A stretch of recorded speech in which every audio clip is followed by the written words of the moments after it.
سألت نفسك قبل كده ليه تنسيق الأزهر بيتأخر عن كل الكليات التانية؟ في التربية والتعليم بيتبعوا نظام مراحل في التنسيق، يعني مرحلة أولى، مرحلة تانية، مرحلة تالتة وهكذا.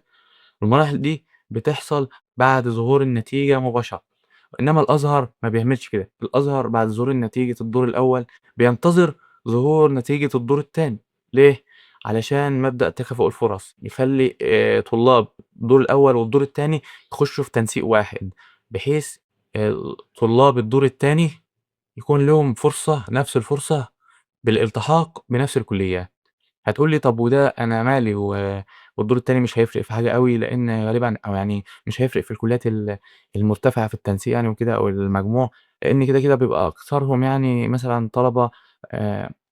يعني مثلًا درجاتهم قليلة، لإن حتى الدور التاني بيخصم نُص الدرجة كده حتى لو نجحت فيه. هاقول لك يا صديقي العزيز الدور التاني مش كلّه بتبقى ناس داخلة ملاحق، ولكن في ناس بتكون مأجّلة المواد للدور التاني، سواء بعُذر مرضي أو بعدم دخوله للامتحان،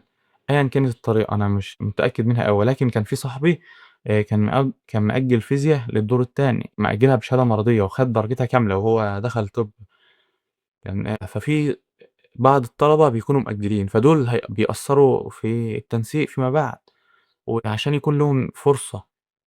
في دخول الكليات، فالأزهر مش بيظهر التنسيق غير لمّا الدور التاني يخلص، فأنت طول ما الدور التاني لسه نتيجته ما طلعتش، فأنت ما تستناش التنسيق لإن لسه بدري، وللأسف زي ما أنتم عارفين الموضوع ده بيخلّي التنسيق يتأخّر لقبل الدراسة بيوم أو بكام يوم يعني، وحصلت السنة اللي فاتت واللي قبلها واللي قبلها يعني كان بيبقى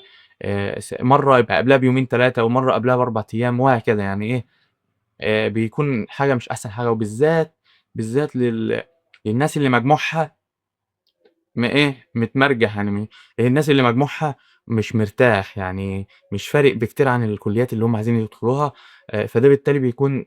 في حيرة ومش عارف لسه هو رايح على فين ولا عارف يخطط لحياته فيما بعد يعني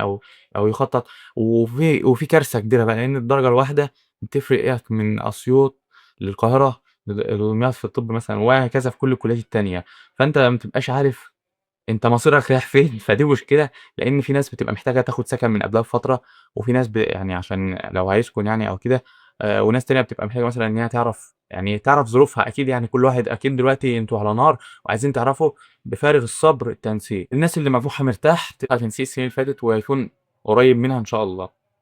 ولو حد مجموعه محيّر، يحاول يشوف إيه الخيارات المتاحة ويوفّق بينها، يعني أو يحاول يتوقّع قدر المستطاع، وبرضه يستنى برضه التنسيق، ولكن عشان باقول لك الوقت بيكون مزنوق جدًا، فحاول تنسّق نَفْسك على التنسيق المتوقّع، أنت فاهمني؟ بس وربنا يوفّق الجميع، وربنا يطمّنكم إن شاء الله، والتنسيق يكون كويس السنة دي ويقِل عشان الناس تقدر تدخل الكليات وهي مرتاحة وتكون مبسوطة، وربنا ينفع بيكم إن شاء الله، ويجعلها خطوة خير عليكم وفتح ويجعلها خطوة بركة، وربنا يوفقكم في أيامكم اللي جاية، وإن شاء الله خير، والسلام عليكم.